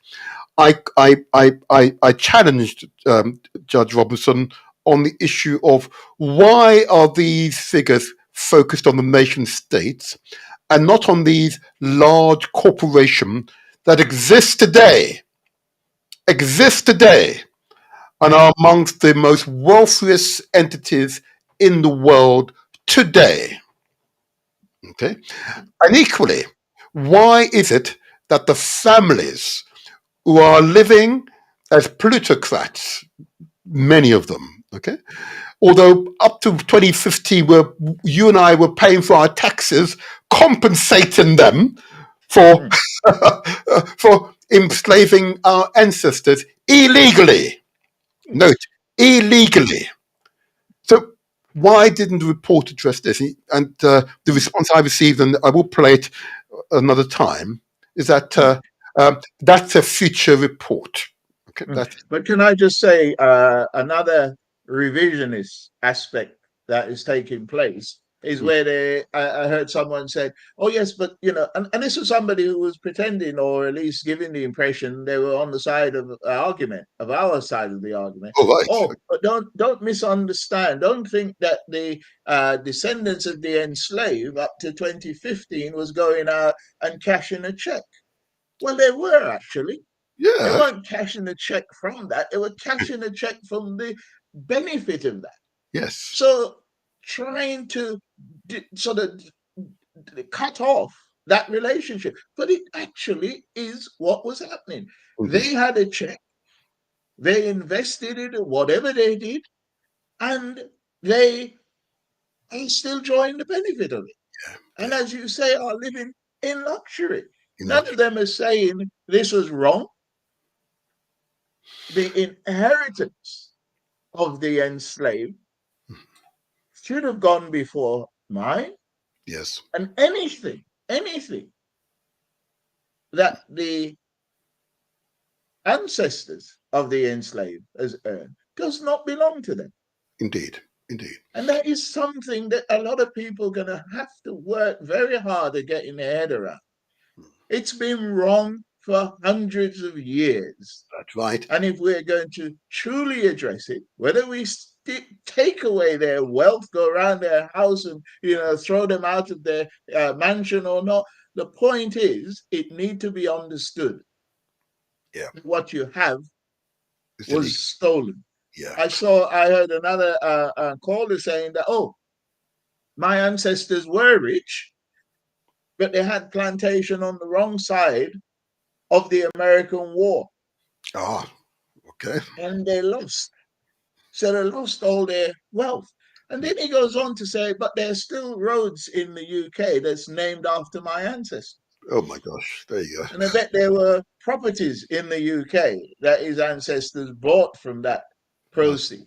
That's right. And therefore, the idea that they were destitute as a result of their crime is another revisionist issue that they are going to try to put forward. Because, and this was apparently an estate in the US, that wealth did not go to Africans in the US. So the fact of the matter is they may have lost out, but we did not gain anything. Oh, Glenroy, what I'm going to do now, I'm going to open up the telephone lines. I'll give those who are listening the opportunity to interact with us. The number to call, if you wish to interact and be part of this discussion. And mind you, this discussion, I know for some will be a trigger discussion. And I get it. This is a time for us to maintain cool heads, please. So the number to call, it's 0203 289 6504. If you wish to interact with us here in the studio, 0203 289 6504. I believe you've got someone on the line. Let me first of all just take this off here. There we go. Can I ask you, Corda, can I have your name, please? Corda, can I have your name, please? Brother Akram, I see your name's come up on the screen. We can't hear you. All right. Oh, that's unfortunate. Hold on a second. I'm not sure what's going on there. It will come back to us. Are you back with us, Brother Akram? Oh, okay. This is interesting. Oh, okay. Brother Akram, can you hear us? 1 second. Right. 1 second. I'll just make sure our lines are working properly. Go ahead, Glenn, what you were saying. What I just checked this. Yes, commended the mayor for putting. We've got it now. Hello, Okay. Brother Akram. We can hear you. Oh dear. No. Whilst we're waiting, just to say, we need to remember that this event been put on a number of times by the first elected mayor of London. I mean, we have lots of disagreement with Ken Livingstone, but he ought to be commended for that and for continued carry out. But we need to remember there was a period where we had another member or another mayor from another party who was seeking to erase all the efforts around fighting racism. We used to have an anti-racist conference in London for the whole of the country, and he said there was no need anymore. There was no more racism. So it's Hold good on. to see. Hello there, Corda. I think we can hear you. We can hear them. Corda, with number ending 9301. Or I'll continue, Glenroy. I'll figure out what's going on. Yeah, go ahead. All right. Yeah, and a few times it's interesting that they put it on in the middle of the week, because we in the RMT has been ensuring that the 23rd which is not only the UN day for ending enslavement, but it's also the day that the war in Haiti started properly. And I say properly because the native there who were invaded were part of that effort to throughout the French, throughout their time in Haiti. So the war did not just start on the 23rd, it was a continuation. So, Glenroy. Good morning, caller. I think we can hear you now. Can you hear me now? Yes, we can. Sorry about that. Okay, I was just checking the lines for you. Thank you so much. I'm not sure what's going on there then, for a moment. Yeah? All right. Did you want to interact with us? No. That's okay. I'm just testing the line for you. You seem to be having problems. Thank you very much. Much appreciated. Much appreciated. Okay. Yeah. All right. Bless. Okay, good. Okay, so the lines are working, people. So you were saying, go ahead. Yeah.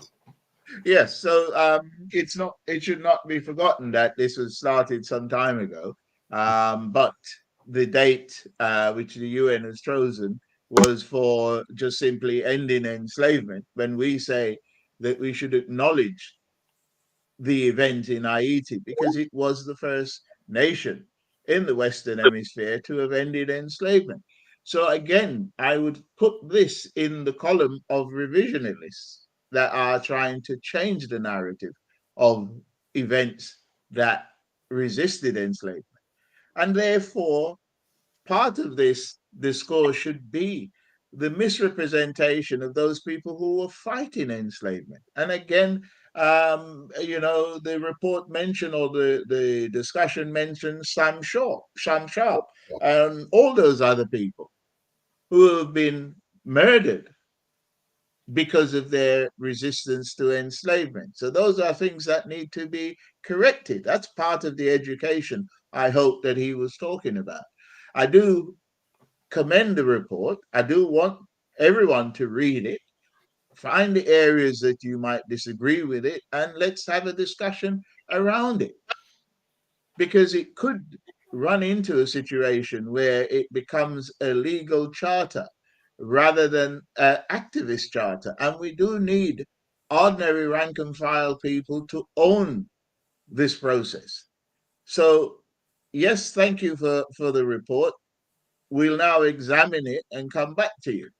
But we note the continuation that Robert Beckford had started. He didn't start it, but in 2005, he had a seminal involvement or changing the dynamics of that discussion with the sums of money that, as you rightly say, is largely underestimated, but will give uncomfortable reading to some nation. If Britain's economy is three trillion pounds or $3 trillion, the reality is many of those demands are not issues that require money. It requires resources. Education is an ongoing process. It merely needs to be corrected the way the education is being delivered by European states who continue to lie to their people. And we heard, have we not, that in Texas, I beg your pardon, I'm not sure if it's Texas, but wherever one of the Republican candidates are from, are saying that they want to ensure that when we talk about enslavement, we talk about the benefit. Oh, yes. That is Ron DeSantis in Florida. For heaven's sake. Oh yeah, he's so overwrought by Donald Trump. I can't even remember his name. The only Republican I know. I believe but just hold the kind of thing that's going on. Sorry. Yeah, it's called on line 9301. Can you hear us? Okay. Can you keep talking 9301? Oh dear me! Why? No. The gremlins have got in again. Oh, dear me. Yeah. Okay. Oh, good morning. Yeah, Grand Rising. Now we can hear you. And grand rising to our brother Glenn. Yeah, very interesting topic and very interesting debate on this issue. I heard the other brother who was giving the rundown of how many trillions and so forth.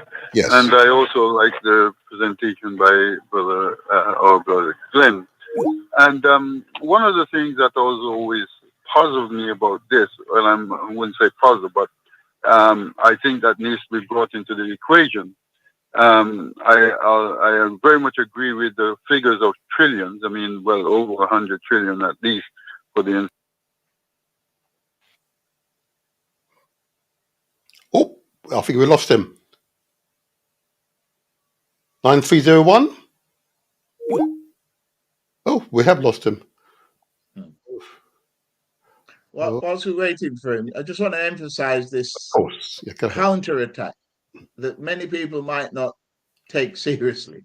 But it's out there. It's painting another narrative, trying to create the view of a totally different approach. Somebody who believes that we have benefited from enslavement. And people are saying that quite openly. I listened to a recording yesterday with my wife and I, where the suggestion was being made that compensation is already taking place. So I've heard that one as well. Could you just bear me for a moment? I think we've got another caller on the line. Good morning, caller. Why can we not? You can only hear some, but good morning. Oh, good morning. Is that Brother Kwame? It is. Good morning to you, Brother Kwame. Good to hear from you. Good morning to yourself, and good morning to Brother Glenroy. Yes. There's the other issue that I think we haven't discussed, or what I've not heard, is the issue of the African artifacts that are also stolen as well. And it's quite ironic that the police are investigating somebody that stole the artifacts, some artifacts from the British Museum, but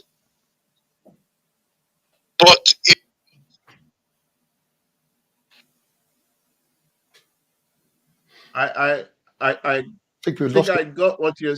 Yeah, go ahead. Go ahead, saying, comrade. You know, how is it that if somebody was to steal something from the British Museum, they would investigate. The police would investigate, and yet there are things. Everything in there is stolen, and yet they're not investigating that.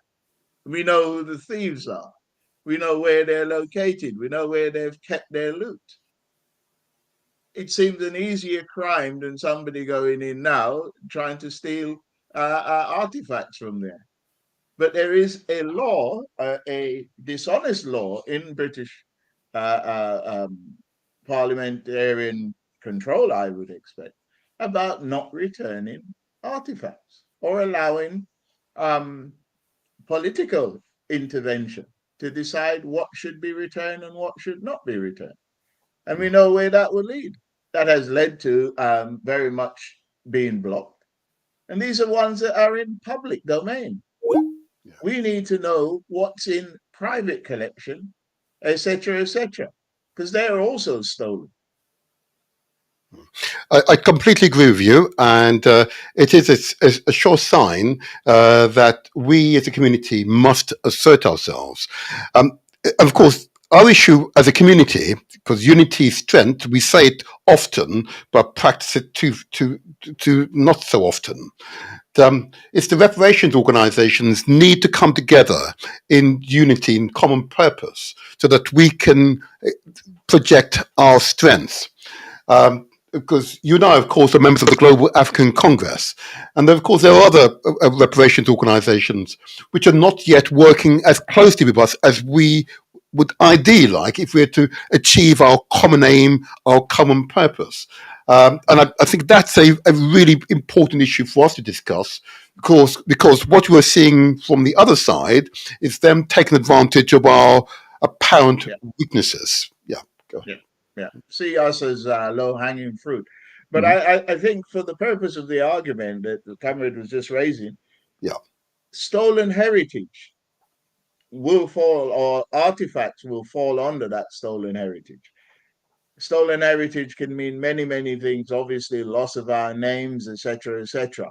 But artifacts which continue to be looted and stolen should also be seen under that context. Then you have to say, if the calculation of the value of that was not including artifacts, and human remains as well should be considered in that. So it is a question about where is the calculation in that regard. Is it about... One moment then. We've got a caller on the line. Let's see if we can hold this caller. Brother Kwabena? Yeah. Good morning to you. Thank you for being patient. Yes. Morning. I evidently need to either be able to master this telephone system of ours or not. Anyway, for now, go ahead. Put your question to Elder Glenroy. Yeah, right. What you guess I've just described is, yeah, I know somebody, right, is he's a thief. He's a thief, and yeah, I visited his home one time. Yeah, and this man has 6 locks on his door.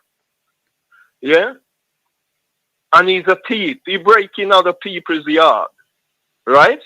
Mm-hmm. But yeah, he don't want anybody to break in his yard. I'm literally telling you, I counted 6 locks on this brethren door. You understand? So it sounds like the British Museum or the British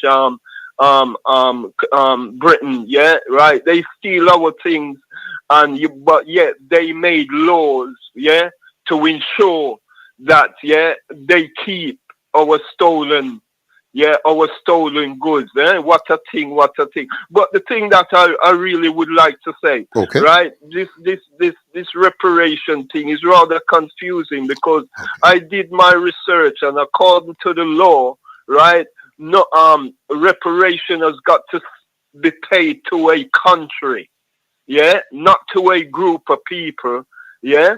It's got to be paid to a state or a country. Right. So, if I may, then, Brother Kwabena, whilst you're right to a point, in international law, that is not actually so. Okay, yeah. There are liabilities, if I may. There are liabilities which both corporations and individuals. I'm not mastering our telephone system. I think we've lost him. Are you still there, Brother Kwabena? This is Abu. Oh, Abu. Can you hear me? Yes, we can hear you. As long as we Blessings. Be motivator. I'm Brother Glenroy. Yeah. Am I on air? You are. Okay.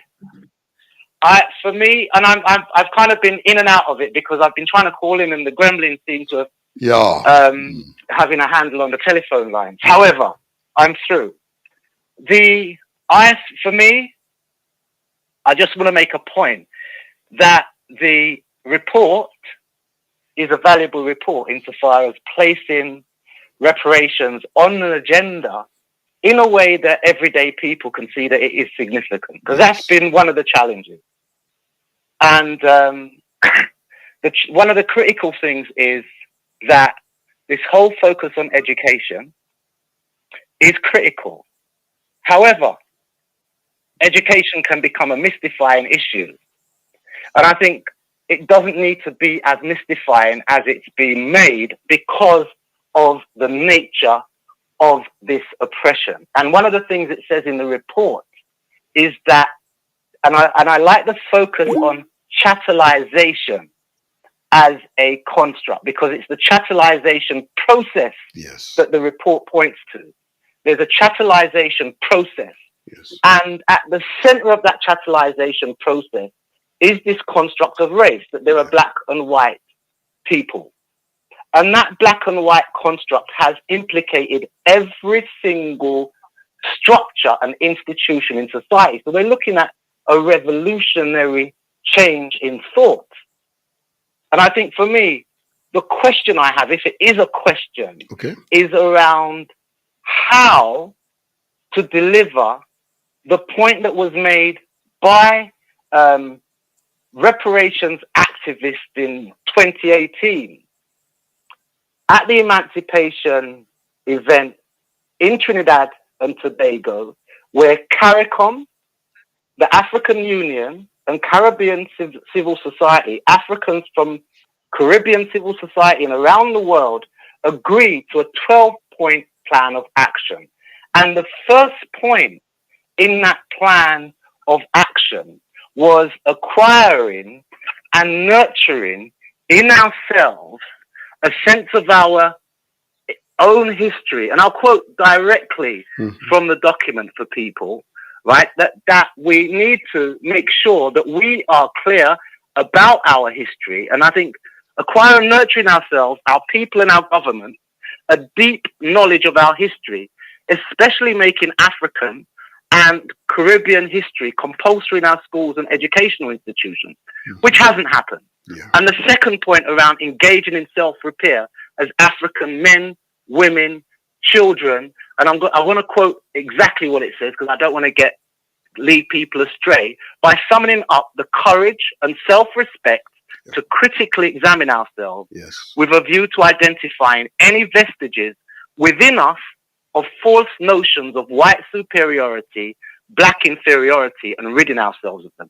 So for me, this thing about education is critical because we've got a whole infrastructure of processes that call themselves educators, and that word revisionist education is a critical word. However, we've got a whole body of people who are in these institutions delivering this crap that they call education. And then you've got those of us who are looking at the everyday people's agenda and looking at how do we take people from the point of knowing barely anything about what it means to be a citizen to the point of saying, look, these crimes have been committed and continue to be committed through processes that have been going on for 400 years. Massive challenge. So that education thing, I don't want to mean to go on, but that education thing is central to this because it's the first point of engagement for change. However, what kinds of processes do we have to debunk the chattelization process, which is ongoing? Hold that. Elder Glenwood, do you want to make comment on what has been said? Yeah, as I said earlier on, that is a very important part of that report, the education of both sides of this discourse. But also, it needs to be said of the miseducation and also the acknowledgement of that. People have been tentatively going around it about decolonizing education when the fact of the matter is we needed to overhaul the whole thing because so much of it was lies and obfuscation and deception. So education is a key part of it. But I don't think that it's necessary to say that is part of the cost of reparation. That should have been a natural discourse and indeed has been forced upon people over many, many years. So it's, if you like, a catch up. Yes. Because of the miseducation and the dishonesty that exists. And we have to tell them that. We have to tell all these European nations. I suspect none of them have been teaching people about their crimes. This is true. Yeah, and that has to be on the forefront of it. I totally agree with Albert. I think we may have lost him, and so I'm going to talk to my colleagues about this phone system of mine. But Brother Akram, I believe you're back. Yes, I'm back. Yes. Thanks. We have only 3 minutes, though. We have only 3 minutes. I'm really sorry. Okay. Yeah, as I said, my concern is, and as I said, the brother raised something just now, which I have to say goes along with what I'm looking at, is the compensation. How do we this reparation? If they were supposed to give compensation, let's say they give 100 trillion. Who will get that money? How will that money be distributed? Be distributed. You know what I mean? Will it be given to all the descendants? I mean, how much will they get? If I may, Brother Akram, this is a question. As I said, you not heard the interview I had with Judge Robinson. I won't play it this week, but I will play it in successive weeks. I asked that question, and what he made clear is that the current report, the Brattle report, and I'll send you a link to it, addressed the issues of nation-state culpability and liability. Okay, and therefore it is the nation states that will receive the sums which I put on the screen. There's a separate process that eventually I'm sure will be aimed at individuals. Okay, but right now it's about investing in those countries that have been deprived of investment. Okay, and what you might see in the prelim to this show and what will follow this show are examples of where the investment should be channeled, and Judge Robinson was pretty clear that it will go to the governments, not the individuals. Well, it will go to the government, of course, yeah. But the point is, where will the government channel that money? Will they channel? Let us not, if I may, Brother Akram, I don't want to think about what the government will do. Just that the principle has been established, it will go to the government. If I can, I'm this conscious of our time. I've got maybe a minute or so.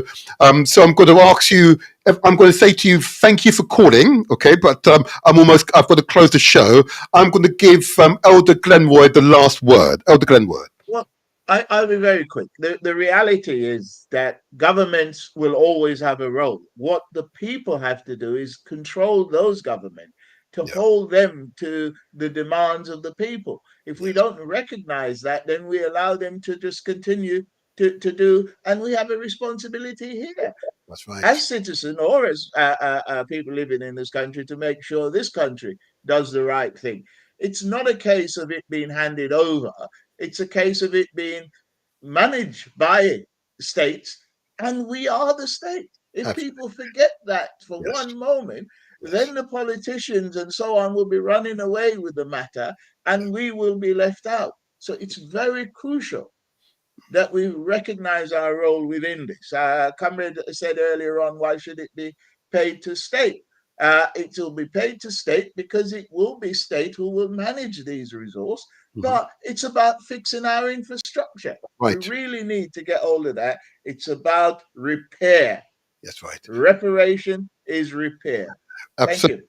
Thank you. Can I, before you go, Elder Glenroy, I'm going to disconnect first of all from the Galaxy Freeway Network. I just want to ask you a further question. How can listeners join the GAC? Explain how can they join the GAC? Yeah, go ahead. Keep talking. Keep going. Well, it's a process whereby we are providing a membership form when we are at events and rally, but people can contact me directly, which is on my mobile 074 11 11 3098. I repeat the number 074 11 11 3098. If you're outside of the UK, you just add +44, drop the 0, and 741111 3098. I also am on email, which is secretary GACUK@AOL.com. But it's important, I think, that people simply join an organization, any organization that you're aware of addressing the issue of reparation, because we must all come together sooner or later. Yes. And as Marcus said, if you don't find an organization that suits you, create one. That's right. Yes. Perfect. And be a part of this discussion. The ball is rolling. It's been rolling for a long time, but people have not noticed it. But perhaps some of the events that are happening, including the attempt to change the narrative. And we must also be careful and clear about that. There are people out there who want to continue to hold us in bondage. That's right. Don't believe it's all over by any means. Thank you. Thank you. Thank you, Mr. Motivator. Elder Glenroy, always inspiring as ever. I know you're going overseas soon, huh? Oh, dear me. How are we going to cope without you? Is the question I asked myself. Well, the technology is there, but we can't depend on it, as we noticed today. But I will always be in contact and be really available.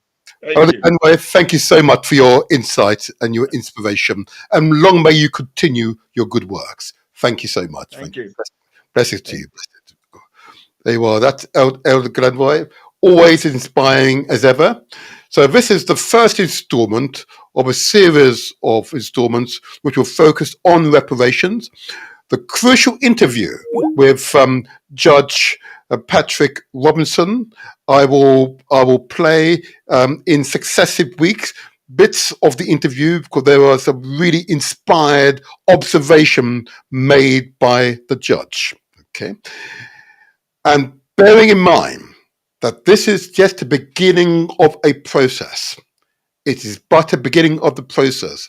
And finally, world-renowned legal experts, constitutional experts, politicians have come together, yeah, and have finally started a process to assign a value to the loss of dignity, the loss of earnings, the loss of heritage that people like myself and the millions of me around the world have suffered these past 400 years has finally been quantified. Okay? And it's only the first part of the quantification process has happened. But it has surely happened, and we'll put on the screen. So this is it.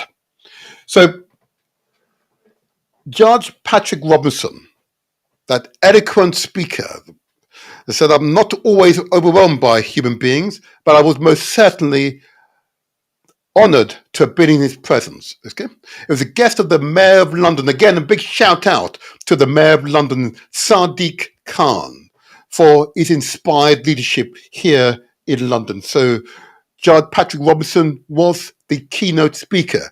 He was a keynote speaker not only because he was a judge, but because he is the honorary president of the American Society of International Law. Okay, one of the societies that was created by the Congress of the United States of America.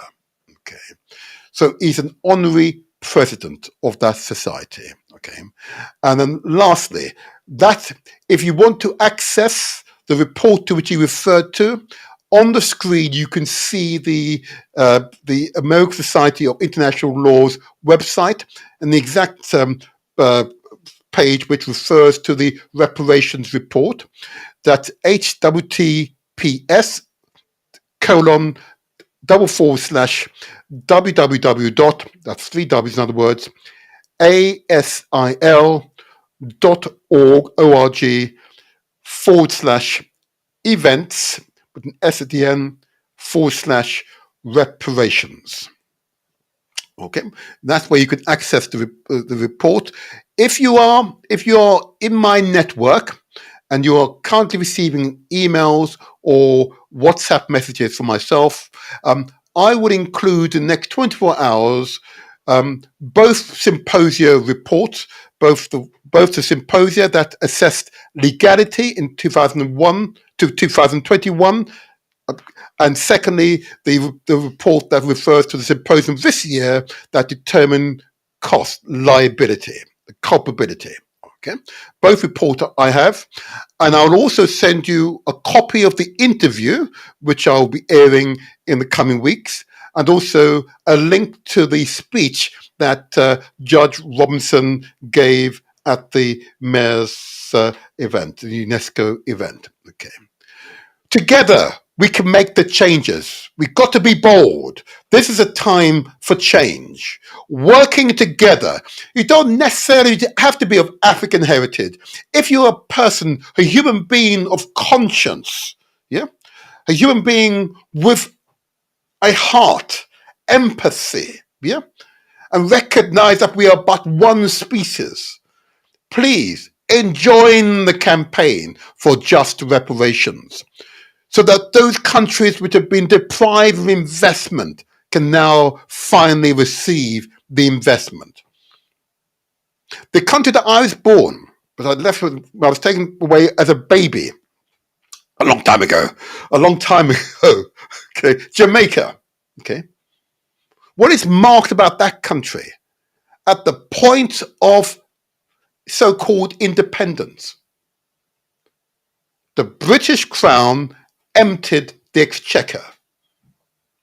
So one of the very first duties of the first Prime Minister of Jamaica he had to do. There's Bustamante. He had to go to the IMF for a loan because he couldn't pay the civil servants because his checker was empty.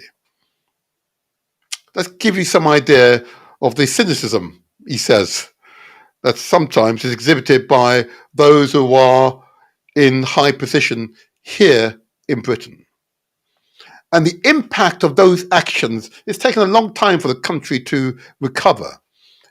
Its real problem is that it's an English-speaking country. We've got Britain and United States, of course, and those countries offer jobs and economic opportunities for able-bodied Jamaicans, thereby causing a brain drain in Jamaica.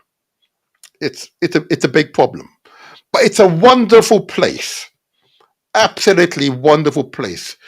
It will one day become an African lion economic powerhouse. Yeah, right across the continent of Africa, you have African lion states. Yeah, you've got tiger states in the Far East. We've got lion states in Africa and the Caribbean. Economic powerhouses. If you can visualize it, it is possible. If you can visualize it, it is possible. Because this is the Motivator Show. This is where we translate our words into action, and where success is ours for the taking. Yes, it is possible. Yes, we will make it happen. Stay strong, audience. Stay strong. Please share copies of this recording with your friends and your families. Spread the word. If you're on YouTube, if you're on Facebook, please subscribe, just sign up, press it. Say, yeah, we subscribe on YouTube, or give us the thumbs up on YouTube. Follow us on Facebook, please. Affirmation. That's all we need. And we'll continue to deliver increasingly high quality podcasts such as this one for you. So until the next strong, I remain the motivator. Listen to the wise words and view my closing video, please. Stay strong and be good to each other. Remember, be good to each other and help others, because we all need help at times. Praise be. There we go.